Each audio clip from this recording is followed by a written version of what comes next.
Hello, everybody. Gather around for an episode of What the Hell is Happening in America. So, it's 2025, and President Trump has rolled back a 1965 executive order that kept federal contractors integrated and free of segregated facilities. Yep, that's right. So now federal contractors seemingly don't have to comply with that prohibition of segregated facilities clause anymore. The General Services Administration has already told federal agencies to remove that equality clause from new contracts. So what did this clause actually do? Well, it prohibited contractors from having segregated work areas, restaurants, drinking fountains, transportation, and housing based on race, color, religion, sex, sexual orientation, gender identity, or national origin. You know, basic human decency stuff.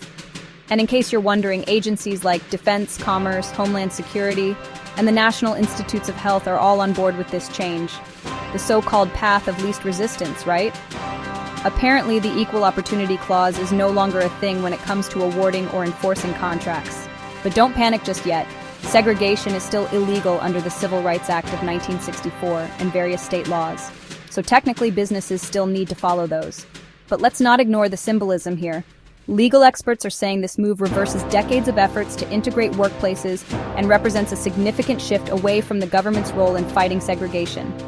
And let's also be analytical. This is a first step toward full-blown legalized segregation and discrimination.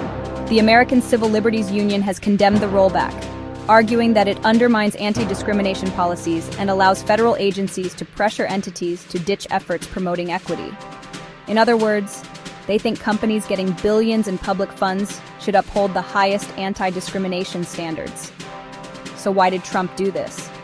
Well, he and his supporters believe these moves aim to eliminate what they see as reverse discrimination against white people and men. You heard that right. Discrimination against white people and men.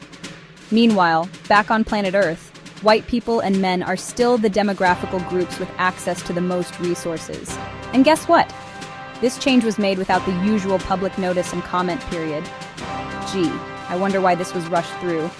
It's like Team Musk-Trump are up to something. Stay tuned for more updates on what the hell is happening in America. And remember, stay informed and keep questioning authority.